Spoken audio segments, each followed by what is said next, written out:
کے بعد پھر آپ کو سوال کیا درود شریف ایک بار پڑھیں اللہم صلی اللہ علیہ وسلم۔ سوال یہ تھا کہ حدیث پاک میں ہے کہ مکے میں حرم کی مسجد میں ایک نماز کا ثواب 1 لاکھ کے برابر ہے، کیا اس سے ہماری پچھلی چھٹی ہوئی نمازیں معاف ہو جائیں گی؟ بالکل نہیں ہوں گی، آپ کو اس کے لیے تو توبہ کرنی ہوگی، اور یا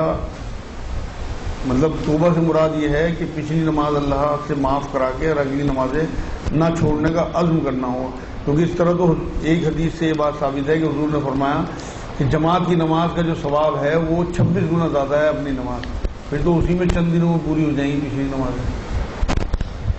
تو اس لیے یہ حدیثیں جو ہیں فضیلت والی حدیثیں ہیں کہ آپ کو ترغیب دلانے کے لیے اور زیادہ سے زیادہ آپ وہاں کا سفر کریں اور وہاں نمازیں پڑھیں، عبادات کریں، جس سے کہ آپ کو اجر اکٹھا ہو اور جو آپ کے گناہ ہوں معاف ہوں۔ لیکن یہ نہیں کہ آپ کی پچھلی جو ہے نمازیں آپ یہ سمجھ لو کہ میری تو 1 کا 1 لاکھ مل گیا پچھلی معاف ہو گئی۔ ایک سوال یہ ہے کہ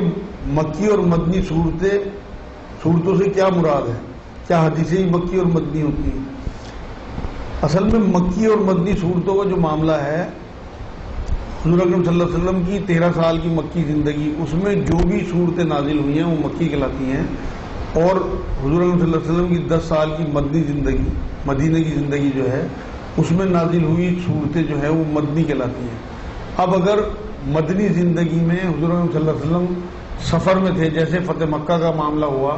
اس بیچ میں بھی اگر کچھ آیتیں یا کوئی صورت نازل ہوئی ہے وہ بھی مدنی ہی کہلائے گی۔ اسی طرح سے حضور صلی اللہ علیہ وسلم نے اگر کبھی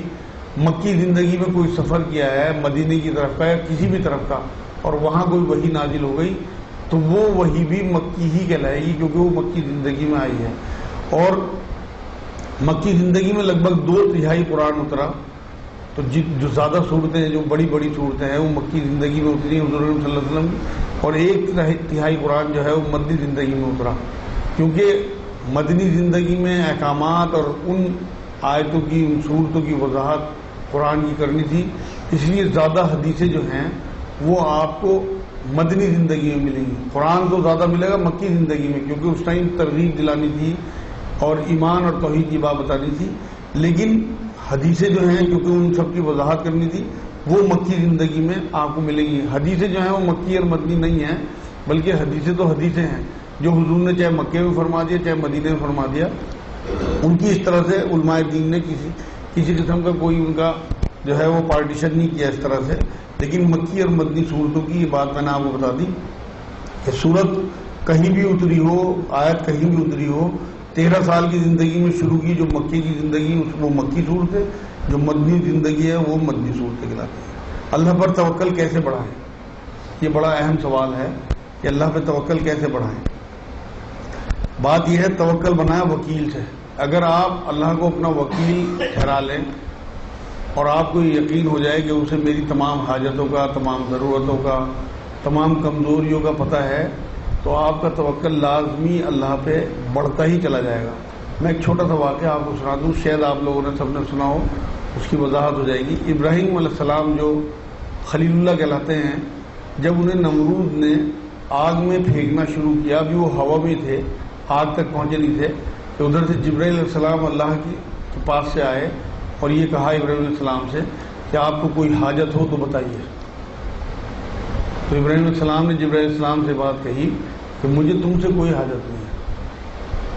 تو انہوں نے کہا کہ میں اللہ کی طرف سے آیا ہوں، آپ کو اللہ ہی سے کوئی حاجت ہو تو میں وہاں تک پہنچا دوں، کہ مجھے کوئی ضرورت نہیں ہے بیچ میں کسی کی، اللہ کو میری تمام حاجتوں کا پتہ ہے۔ وہ اللہ کی طرف سے ایک امتحان تھا ابراہیم علیہ السلام کا، جبرائیل علیہ السلام کے ذریعے، کہ یہاں یہ جس مرحلے میں ہیں اس وقت، مطلب ہوا میں تھے، ابھی آگ تک نہیں پہنچے تھے، وہاں بھی انہوں نے اپنا پورا توکل اللہ پہ، اللہ نے بہت امتحان لیا ہے ابراہیم علیہ السلام کے، ایسے خلیل اللہ نہیں بن گئے وہ، بلکہ یہ واقعہ جو ہے روایتوں میں لکھا ہوا، یہ ان کے توکل کو بتاتا ہے کہ ان کا توکل اللہ پہ کتنا تھا۔ تو اس لیے اگر ہم ہر معاملے میں اللہ کو توکل کر کے اللہ کو وکیل مان لیں تو ہمارے سارے مسئلے آسان ہوتے ہیں۔ کیا کہیں شادی کی دعا کرنی چاہیے یا کر سکتے ہیں؟ بالکل کر سکتے ہیں۔ جب حضور نے فرما دیا کہ جوتے کا تسمہ بھی مانگنا ہو تو اللہ سے مانگیں، ویسے تو اللہ کو ہماری تمام خواہشوں کا، تمام ارمانوں کا، تمام ضرورتوں کا پتہ ہے، لیکن کیونکہ دعا کا حکم بھی اللہ ہی نے دیا ہے تو اس لیے ہمیں اللہ سے دعا کرنی ہی چاہیے۔ اور اگر کسی کا واقعی توکل صحیح طرح سے قرآن پہ، احادیث پہ، اللہ کی باتوں پہ ہے، تو یہ سمجھ لے کہ اللہ نے قرآن میں یہ بات کہی ہے کہ بہت ساری چیزیں ایسی ہیں جو تمہیں اچھی لگتی ہیں، مجھے پتہ ہے تمہارے لیے اچھی نہیں ہیں، لیکن بہت ساری چیزیں ایسی بھی ہیں جو تمہیں اچھی نہیں لگتی، مجھے پتہ ہے تمہارے لیے اچھی ہیں۔ قرآن کی آیت کا مفہوم ہے۔ تو اگر ہم اللہ پہ توکل کر دیں کہ ساری چیزیں اللہ کو پتہ ہے ہماری، تو اگر ہم کہیں شادی بھی کرنا چاہتے ہیں، کوئی لڑکی ہمیں پسند ہے، کوئی لڑکا ہمیں پسند ہے، تو ہم اللہ پہ چھوڑ دیں کہ اللہ یہ مناسب ہو تو یہ کر دے، باقی تجھے سارا پتہ ہے۔ کیونکہ ہمیں دیوار دکھتی ہے، اللہ کو دیوار کے پیچھے کا بھی دکھتا ہے۔ تو اگر ہمیں اللہ پہ ٹرسٹ ہے، بھروسہ ہے، تو کوئی بات اس طرح کی نہ رکھیں، کیونکہ ہماری خواہش اللہ کو پتہ ہے۔ دعا کر سکتے ہیں۔ اگر کمپنی میں ملازم ہو اور اس کے پروڈکٹ بیچنے پر کمیشن ملے تو کیا جائز ہے؟ دیکھو جی، اگر کمپنی والوں نے آپ کو اجازت دی ہے کہ آپ ہمارے پروڈکٹ بیچیں اور اتنا کمیشن آپ کے لیے اس میں سے ملے گا، تب تو یہ جائز ہے۔ اور اگر انہوں نے آپ کو اجازت دی تھی اور آپ ان کے پروڈکٹ بیچ رہے ہیں اور کچھ آپ ان سے لے رہے لوگوں سے جنہیں وہ پروڈکٹ بک رہا ہے، تو یہ بالکل حرام اور ناجائز ہے، کیونکہ آپ ان کے ہاں تنخواہ پہ کام کر رہے ہیں۔ اگر واضح طور پہ یہ بات کمٹمنٹ میں کھلی ہوئی ہے کہ آپ کا 1% یا 2% کمیشن بھی ہوگا تو جائز، کیونکہ یہ کمٹمنٹ ہے۔ اور اگر کھلی ہوئی بات نہیں ہے، اگر آپ ادھر ادھر سے لے رہے تو وہ رشوت ہے، رشوت حرام ہے۔ اور کسی کے ذہن میں کوئی بات معلوم؟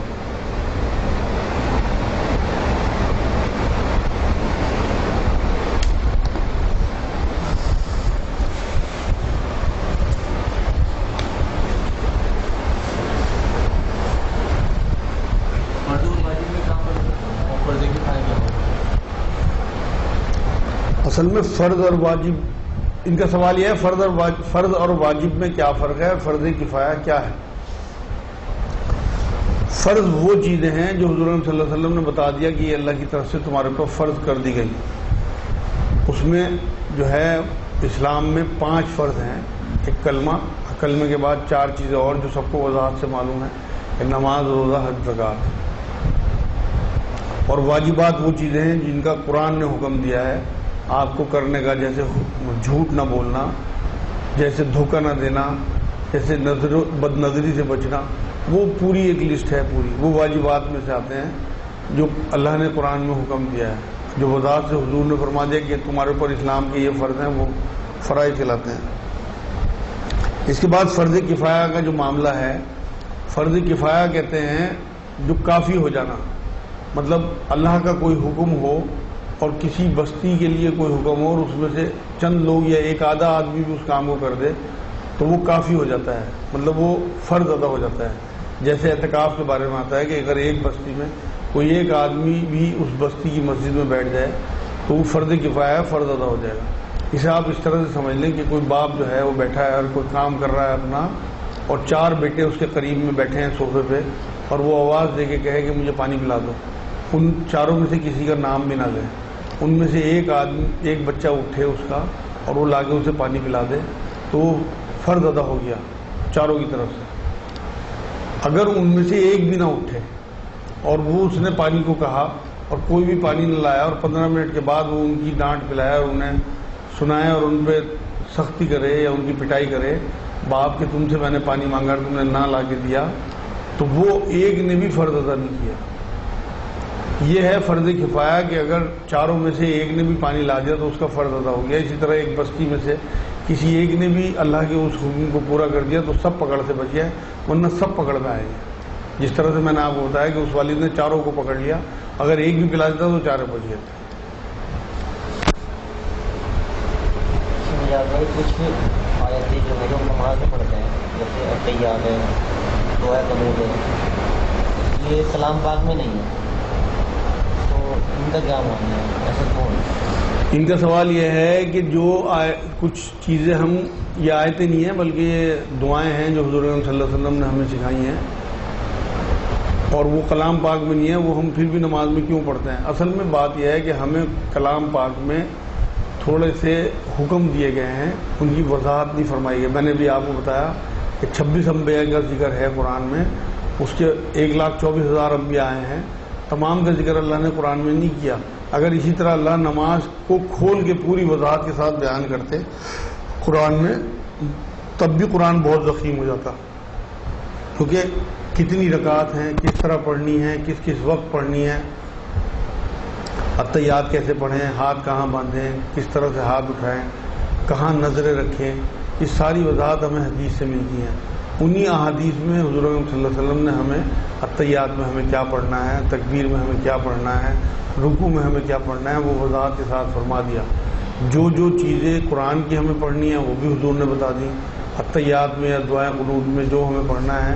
فطروں میں وہ بھی حضور نے بتا دیا۔ تو یہ پوری نماز کمپلیٹ جب ہوتی ہے کہ جب ہم اللہ کے رسول صلی اللہ علیہ وسلم کے حکم کے حساب سے نماز پڑھیں، ورنہ قرآن میں تو اللہ نے یہ بات کہہ دی کہ صلاۃ قیام کرو،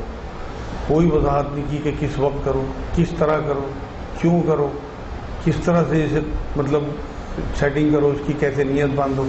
تو اس لیے ساری وضاحتیں حدیث میں ملتی ہیں، حدیث سے ہی ہمیں یہ دعائیں ملتی ہیں۔ بہت سے لوگ اس کے نام سے فتویٰ لیتے ہیں اور اس کے بعد اس کا حل کرتے ہیں،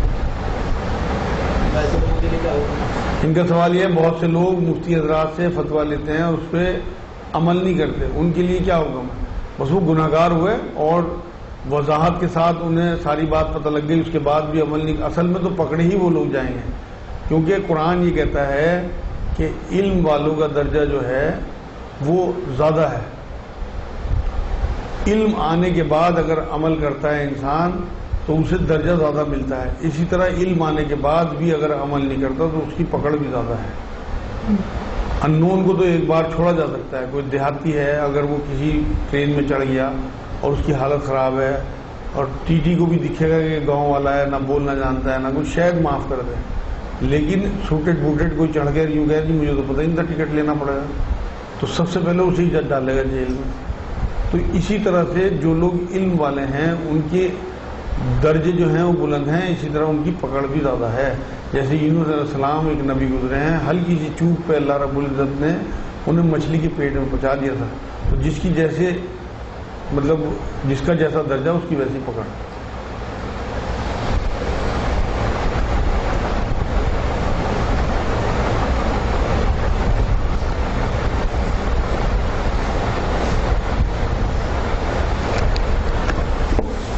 اللہ اکبر۔